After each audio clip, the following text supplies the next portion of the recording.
Assalamualaikum warahmatullahi wabarakatuh. Pada video ini saya akan membahas prediksi soal-soal P3K untuk kompetensi manajerial. Nah, di dalam video-video saya selanjutnya saya akan rutin membahas soal-soal P3K untuk kompetensi-kompetensi yang lain, sehingga pastikan teman-teman subscribe channel ini sehingga tidak ketinggalan pembahasan soal dari saya. Oke, kita akan mulai pembahasannya. Nah, apa yang dimaksud dengan kompetensi manajerial P3K? Ini berdasarkan Permenpan RB nomor 38 tahun 2017. Ini saya sarankan teman-teman untuk mendownload Permenpan RB ini sehingga teman-teman akan lebih memahami tentang P3K secara umum. Nah, kompetensi manajerial itu adalah pengetahuan, keterampilan, dan sikap atau perilaku yang dapat diamati, diukur, dikembangkan untuk memimpin dan atau mengelola unit organisasi. Kompetensi manajerial dibagi menjadi 8 aspek, yaitu yang pertama adalah integritas, kemudian kerjasama, komunikasi, orientasi pada hasil, pelayanan publik, pengembangan diri dan orang lain, mengelola perubahan, dan pengambilan keputusan. Nah, apa yang dimaksud dengan integritas? Integritas adalah konsisten berperilaku selaras dengan nilai, norma, dan atau etika organisasi dan jujur dalam hubungan dengan manajemen, rekan kerja, bawahan langsung, dan pemangku kepentingan, menciptakan budaya etika tinggi, bertanggung jawab atas tindakan atau keputusan beserta risiko yang menyertainya. Nah, selanjutnya saya akan memberikan contoh soal untuk aspek integritas ini. Tetapi sebelumnya, teman-teman akan saya perlihatkan Permenpan RB nomor 38 tahun 2017. Di situ sudah cukup detail sekali diberikan kisi-kisi soalnya itu seperti apa. Oke, kita lihat dulu. Ini adalah lampiran 2 Peraturan Menteri Pendayagunaan Aparatur Negara dan Reformasi atau PAN-RB nomor 38 tahun 2017 tentang standar kompetensi jabatan aparatur sipil negara. Untuk kompetensi manajerial di sini dapat kita lihat ada 8 aspek yang sudah saya sebutkan tadi. Kemudian untuk kamus kompetensi manajerial, yang pertama identitas, kode kompetensi M.01, nama kompetensi, integritas, definisinya sebagaimana yang sudah saya sebutkan tadi. Nah, di sini diberikan deskripsi dan indikatornya. Ini nanti penting sekali untuk teman-teman ketahui sehingga menjadi arahan ketika teman-teman nanti menjawab soal untuk kompetensi ini. Untuk level 1, perhatikan deskripsinya adalah mampu bertindak sesuai nilai norma etika organisasi. Dan kemudian untuk indikator perilakunya itu adalah bertingkah laku sesuai dengan perkataan, berkata sesuai dengan fakta, kemudian 1.2 melaksanakan peraturan kode etik organisasi dalam lingkungan kerja sehari-hari pada tataran individu atau pribadi, tidak menjanjikan atau memberikan sesuatu yang bertentangan dengan aturan organisasi. Kemudian level 2, mampu mengingatkan, mengajak rekan kerja untuk bertindak sesuai nilai norma dan organisasi dengan indikator perilakunya bagaimana berikut ini. Kemudian level 3 adalah mampu memastikan menanamkan keyakinan bersama agar anggota yang dipimpin bertindak sesuai nilai, norma, dan etika organisasi dalam lingkungan formal. Kemudian level 4, mampu menciptakan situasi kerja yang mendorong kepatuhan pada nilai, norma, dan etika organisasi. Kemudian ada level 5, mampu menjadi role model dalam penerapan standar keadilan dan etika di tingkat nasional. Itu untuk aspek integritas. Untuk aspek kerjasama juga seperti itu. Jadi di sini juga ada 5 level untuk tiap-tiap aspek dan juga ada indikator perilakunya. Nanti lebih jelasnya lagi teman-teman dapat mendownload Permenpan RB ini dan membacanya secara lebih lengkap lagi. Oke, sekarang kita kembali ke pembahasan soalnya. Untuk soal nomor 1, suatu saat Anda diberi tanggung jawab untuk menjadi pemegang uang simpan pinjam di koperasi di mana Anda bekerja. Andi mendatangi Anda untuk mengetahui simpanan uang yang dipunyai oleh Marwan. Hal ini atau hal tersebut dilakukan oleh Andi dengan alasan Marwan mempunyai hutang kepada Andi dan terkesan tidak mau membayar dengan alasan tidak mempunyai uang. Padahal Andi sangat membutuhkan uang tersebut untuk membayar uang sekolah anaknya. Jika saya pada kondisi tersebut, yang akan saya lakukan adalah jawaban A, mencoba menasehati Marwan untuk membayar ke Andi secara langsung. Nah, ini bukan merupakan jawaban yang tepat karena kita tidak punya kepentingan terhadap permasalahan mereka berdua.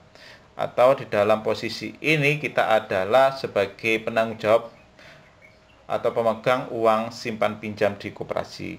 Kemudian yang B, memberi gambaran tentang keuangan Marwan tanpa menyebutkan jumlah minimalnya. Nah, ini juga kita tidak boleh melakukan ini karena ini kita tidak mencerminkan sikap berintegritas.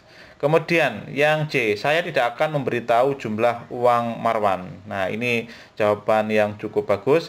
Kemudian yang D, memberitahu Andi jumlah uang Marwan dengan pertimbangan Iwan benar-benar membutuhkan. Nah, ini juga hampir sama dengan B, tidak menunjukkan sikap integritas.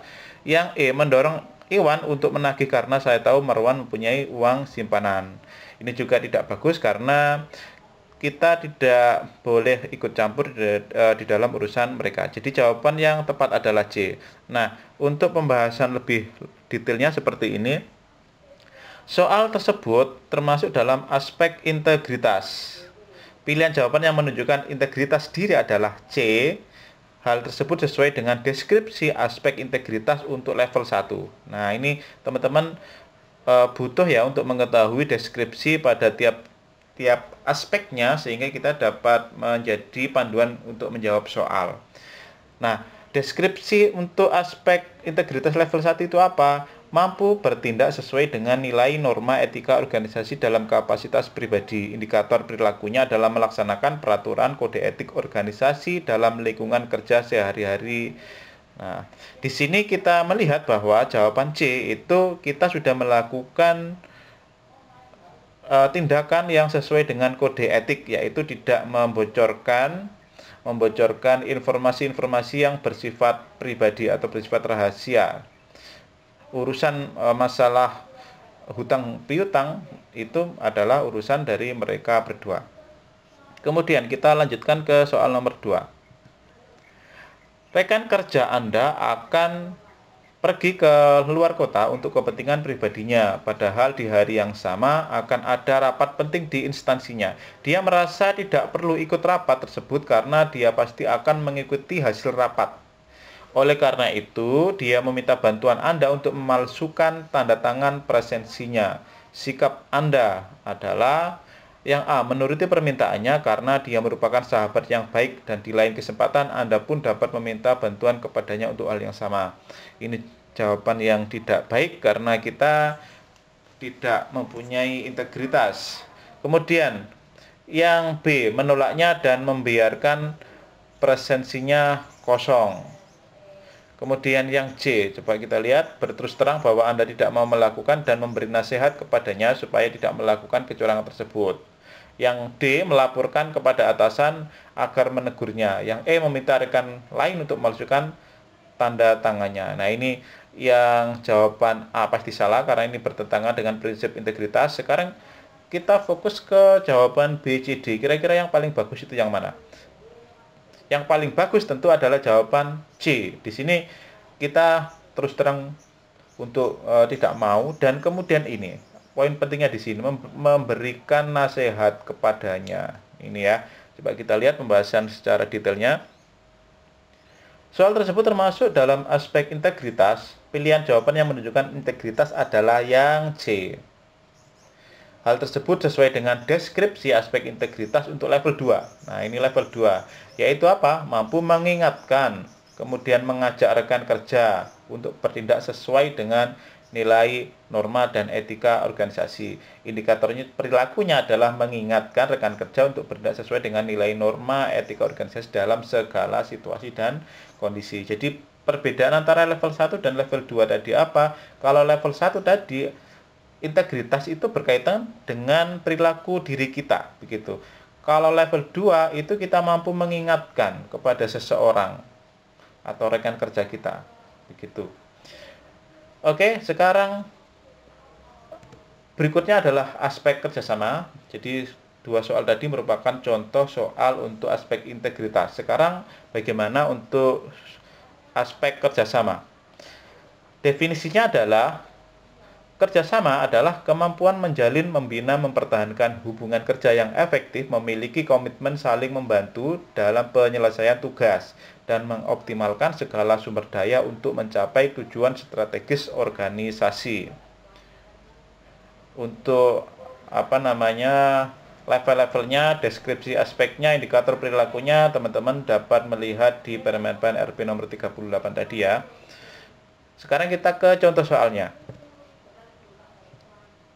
Ketika menyelesaikan tugas lapangan bersama tim, salah satu tim mengaku sangat lelah dengan pekerjaannya. Sikap Anda memotivasinya agar kembali bersemangat menyelesaikan pekerjaannya. Yang B, memberitahunya bahwa bukan dia saja yang sangat lelah, Anda sendiri juga sama lelahnya.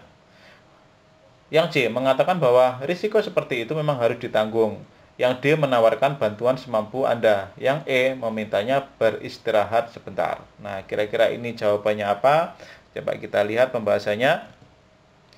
Soal tersebut termasuk dalam aspek kerjasama. Pilihan jawaban yang menunjukkan kerjasama adalah D. Jadi kita menawarkan bantuan semampu Anda. Jadi ada kerjasama ya, begitu ya. Jadi saling membantu. Hal tersebut sesuai dengan deskripsi aspek kerjasama pada level 2, yaitu menumbuhkan tim kerja yang partisipatif dan efektif. Indikator perilakunya adalah membantu orang lain dalam menyelesaikan tugas-tugas mereka untuk mendukung sasaran tim.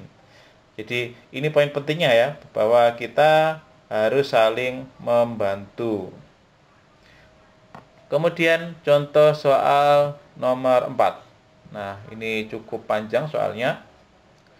Anda ditugaskan oleh atasan Anda untuk membentuk sebuah kelompok kerja untuk menyelesaikan pekerjaan yang ternyata memiliki deadline yang sangat sempit. Atasan mempercayakan pekerjaan tersebut kepada Anda karena pekerjaan tersebut bergerak di bidang teknologi yang hanya Anda sendiri yang mampu menyelesaikannya. Di satu sisi, Anda merasa akan membutuhkan waktu yang cukup banyak untuk menyelesaikan pekerjaan tersebut, yang berbanding terbalik dengan deadline yang sangat sempit. Ketika Anda selesai memilih kelompok kerja Anda mulai melaksanakan pekerjaan tersebut. Anda sebelumnya sudah menyampaikan ke atasan bahwa Anda akan menyelesaikan pekerjaan tersebut, tapi membutuhkan waktu yang lama untuk mengerjakannya. Namun, atasan Anda bersikeras agar Anda menyelesaikan pekerjaan tersebut tepat waktu sesuai dengan deadline yang dia minta. Agar pekerjaan tersebut cepat terselesaikan sesuai dengan deadline, apa yang seharusnya Anda lakukan. Jadi penggambaran soal ini bahwa atasan Anda itu percaya kepada Anda, sementara Anda itu tidak cukup percaya karena deadline-nya sangat sempit. Anda mampu melakukannya tetapi tidak dengan deadline waktunya, begitu. Jadi apa yang harus dilakukan? Nah, ini adalah pentingnya sebuah tim. Coba kita analisis. Yang A, memilih beberapa rekan kerja di dalam kelompok kerja Anda yang Anda rasa cocok dengan pekerjaan ini. B, menambah jumlah rekan kerja Anda di dalam kelompok kerja Anda karena pekerjaan ini harus diselesaikan secepatnya, karena semakin banyak yang bisa membantu Anda, maka pekerjaan tersebut akan selesai dengan cepat. Yang C, membuat sebuah alat atau program yang dapat mendukung kecepatan bekerja kelompok Anda. Yang D, melakukan rapat singkat ke kelompok kerja. Dalam hal ini membahas tentang cara untuk mempercepat pekerjaan ini, karena Anda percaya dengan kelompok kerja Anda tentang pekerjaan ini. Yang E, mempelajari tugas terlebih dahulu, kemudian kembali berdiskusi ke atasan apakah bisa atau tidak melakukan pekerjaan ini dengan waktu yang sangat singkat. Di sini antara pilihan A, B, C, D, E ada suatu perbedaan yang mencolok pada jawaban D. Jawaban D itu apa? Kita langsung melakukan aksi nyata, begitu, kerja cepat. Kemudian kita langsung melibatkan tim untuk membahas tentang masalah pekerjaan ini. Kalau di pilihan jawaban yang lain itu kan terkesan kita masih masih ragu, begitu. Oke, untuk pembahasan detailnya seperti ini. Jadi soal ini termasuk dalam aspek kerjasama. Pilihan jawaban yang menunjukkan integritas, ini kerjasama maksudnya ya. Kerjasama adalah D. Hal tersebut sesuai dengan deskripsi aspek kerjasama level 3. Nah, di sini levelnya cukup tinggi, yaitu efektif membangun tim. Efektif membangun tim. Jadi bukan hanya masalah personal kita atau hubungan kita antara kita dengan rekan kerja, tetapi di sini hubungannya itu lebih luas antara kita dengan tim kerja, begitu. Makanya levelnya lebih tinggi. Efektif membangun tim kerja untuk peningkatan kinerja organisasi. Indikator perilakunya ini adalah mengupayakan dan mengutamakan pengambilan keputusan berdasarkan usulan-usulan anggota tim. Nah, di dalam pilihan D itu cukup jelas ya, karena ketika kita melakukan rapat, maka anggota tim itu akan memberikan masukan-masukan atau usulan-usulan itu, dan itu sesuai dengan aspek kerjasama level 3 ya, terutama pada indikator perilakunya ini. Mengupayakan dan mengutamakan pengambilan keputusan berdasarkan usulan-usulan anggota tim, dan seterusnya. Oke, selanjutnya adalah aspek komunikasi. Aspek komunikasi adalah kemampuan untuk menerangkan pandangan dan gagasan secara jelas, sistematis, disertai argumentasi yang logis dengan cara-cara yang sesuai, baik secara lisan maupun tertulis, memastikan pemahaman, mendengarkan secara aktif dan efektif, mempersuasi, meyakinkan, dan membujuk orang dalam rangka mencapai tujuan organisasi. Nah, untuk contoh soalnya sebagai berikut. Anda ditugaskan kepada kepala sekolah ya, Anda ditugaskan kepala sekolah untuk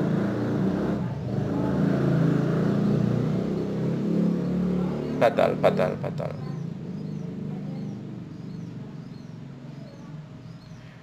Nah, untuk contoh soal nomor 5.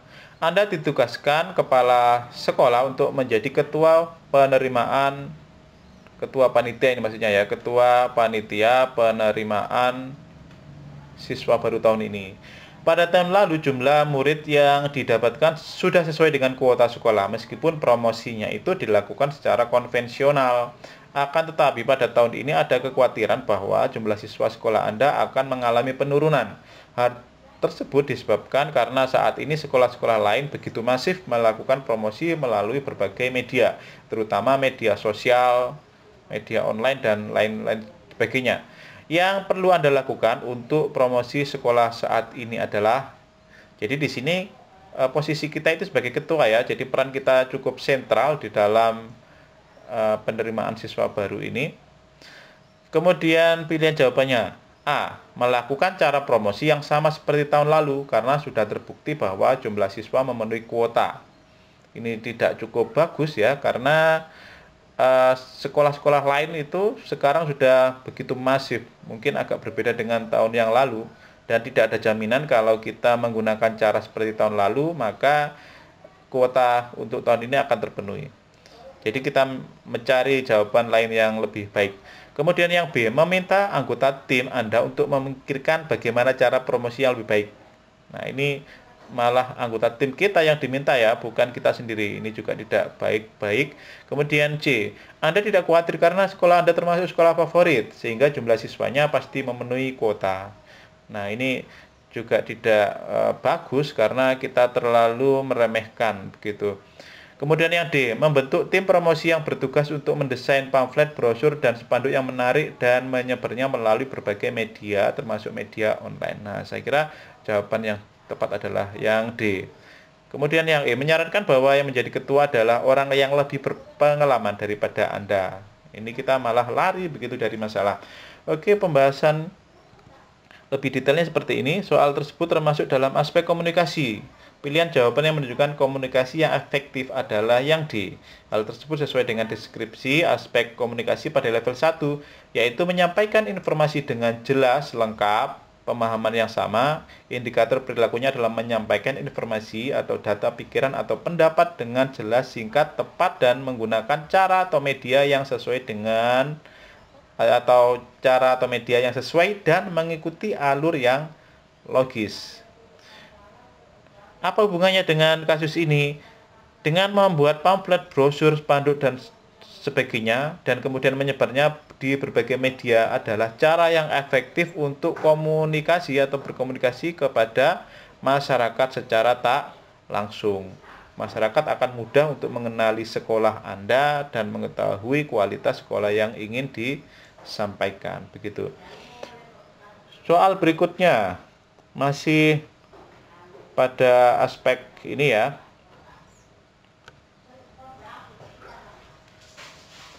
Anda dan beberapa rekan kerja merupakan pegawai baru di kantor. Pada saat rapat bulanan, atasan meminta setiap pegawai baru untuk menyampaikan gagasan-gagasan yang terkait dengan kemajuan perusahaan.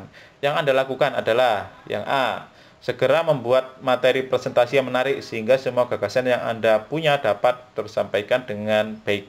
Nah, ini cukup bagus jawabannya. Coba kita lihat jawaban yang lain. Anda secara percaya diri melakukan presentasi tanpa persiapan. Nah, ini sudah tidak bagus ya. Kita kalau terlalu pede itu juga tidak terlalu bagus. Dan kalau tanpa persiapan maka nanti presentasi kita akan mungkin melebar begitu, tidak fokus. Kemudian C, berdiskusi dengan rekan kerja yang lebih senior tentang apa saja yang harus disampaikan. Yang C tidak bagus karena kita tidak mandiri dan kita tidak cukup percaya diri. Yang D, menawarkan kepada atasan untuk berbicara secara langsung saja karena Anda masih belum percaya diri berbicara di forum. Nah, ini juga tidak bagus. Yang E, mengumpulkan semua rekan kerja yang baru dan merancang apa yang harus disampaikan sehingga akan terlihat kompak satu suara. Jadi di sini terlihat jawaban yang paling logis adalah yang A. Nah, apa kaitannya dengan indikator komunikasi? Soal tersebut termasuk dalam aspek komunikasi. Pilihan jawaban yang menunjukkan komunikasi efektif adalah A. Hal tersebut sesuai dengan deskripsi aspek komunikasi level 2, yaitu aktif menjalankan komunikasi secara formal dan informal, bersedia mendengarkan orang lain, dan seterusnya. Di sini kita dapat melihat indikator perilakunya, karena di sini bisa cukup jelas ya terlihat. Apa indikator perilakunya? Membuat materi, presentasi, pidato, draft, naskah, laporan, dan lain-lain sesuai arahan pimpinan. Dalam jawaban A itu sudah cukup jelas bahwa di sini kita membuat materi presentasi yang menarik. Tentu saja ini dengan arahan dari pimpinan begitu. Oke, berikutnya adalah aspek orientasi pada hasil. Nah, aspek ini adalah kemampuan mempertahankan komitmen pribadi yang tinggi untuk menyelesaikan tugas. Jadi ini sama saja dengan melaksanakan tugas atau menyelesaikan tugas secara tuntas begitu. Dapat diandalkan, bertanggung jawab, mampu secara sistematis mengidentifikasi risiko dan peluang dengan memperhatikan keterhubungan antara perencanaan dan hasil untuk keberhasilan organisasi. Untuk contoh soalnya sebagai berikut. Anda adalah seorang teknisi pada sebuah perusahaan teknologi terkemuka. Suatu hari terjadi kerusakan mesin yang sangat vital pada kantor cabang. Anda diminta untuk segera memperbaikinya karena jika tidak diperbaiki maka akan mengganggu kinerja di kantor Anda. Di sisi lain, saat ini Anda sedang mengerjakan perbaikan pada mesin di kantor lain yang jaraknya sangat jauh. Bagaimana sikap Anda dalam respon hal ini? Yang A, meminta kantor untuk menugaskan teknisi lain yang sedang tidak melakukan pekerjaan. Ini kita seolah-olah lepas tangan begitu ya. Kita tidak memberikan solusi. Nah, ini tidak bagus. Yang B, segera menyelesaikan pekerjaan saya dan menuju ke sana untuk memperbaikinya. Nah, ini juga tidak cukup bagus ya, karena jarak kantornya itu kan cukup jauh dan kemudian pekerjaan kita sekarang ini itu belum dapat dipastikan selesainya kapan begitu. Kemudian yang C, menuju ke sana untuk memperbaikinya dengan segera. Ini malah fatal karena pekerjaan kita yang sekarang itu belum selesai, belum tuntas, kita sudah meninggalkannya. Yang D, menghubungi rekan teknisi yang dekat dengan lokasi mesin dan memintanya untuk memperbaikinya. Oke, jawaban D ini yang cukup bagus atau yang benar begitu ya. Kita lihat yang E, menuju ke sana untuk memperbaikinya dan meminta teman untuk menyelesaikan pekerjaan yang sedang saya kerjakan saat ini. Ini bekerjanya tidak tuntas. Jadi jawabannya adalah D. Nah, pembahasan detailnya adalah sebagai berikut. Soal tersebut termasuk aspek orientasi pada hasil. Pilihan jawaban yang menunjukkan orientasi pada hasil adalah D. Hal tersebut sesuai dengan deskripsi aspek orientasi pada hasil level 1, yaitu bertanggung jawab untuk memenuhi standar kinerja. Indikator perilakunya adalah menyelesaikan tugas secara tuntas, begitu ya. Jadi kalau pekerjaan kita belum tuntas, belum selesai, maka kita jangan meninggalkannya, begitu. Oke, soal terakhir ini, perusahaan tempat Anda sedang mengalami tren yang positif. Banyak pegawai baru yang benar-benar kompeten dan dapat diandalkan. Oleh karenanya, perusahaan sangat yakin untuk menetapkan target dan standar yang lebih tinggi dibanding dengan tahun sebelumnya. Anda adalah pegawai yang cukup senior. Bagaimana sikap Anda terhadap standar yang diberikan perusahaan tersebut? Yang A, Anda berusaha memberikan kesempatan kepada pegawai baru untuk lebih berkembang sesuai standar yang diinginkan perusahaan. Kemudian yang B, mendorong dan selalu memberikan semangat kerja kepada pegawai baru. Yang C, Anda bekerja sebagaimana biasanya. Yang D, Anda tidak merasa tertekan dengan target yang diberikan perusahaan karena Anda cukup senior. Yang E, Anda berusaha untuk mencapai standar kinerja yang lebih tinggi daripada yang diinginkan perusahaan. Coba kita lihat pembahasannya. Soal tersebut termasuk dalam aspek orientasi pada hasil. Pilihan jawaban yang menunjukkan orientasi pada hasil adalah jawaban E. Nah, kenapa jawaban E? Karena hal tersebut sesuai dengan deskripsi aspek orientasi pada hasil level 2, yaitu berupaya meningkatkan hasil kerja pribadi yang lebih tinggi dari standar yang ditetapkan. Mencoba metode alternatif untuk peningkatan kinerja. Indikator perilakunya adalah menetapkan dan berupaya mencapai standar kinerja pribadi yang lebih tinggi gitu ya dari standar kerja yang ditetapkan organisasi, dan ini cocok sekali dengan pilihan jawaban E. Nah, demikian pembahasan dari saya untuk video ini. Untuk aspek-aspek yang lain, insya Allah saya akan membahas pada video saya berikutnya. Oleh karena itu, pastikan teman-teman subscribe channel ini sehingga tidak ketinggalan pembahasan soal untuk aspek-aspek berikutnya. Terima kasih. Saya akhiri. Assalamualaikum warahmatullahi wabarakatuh.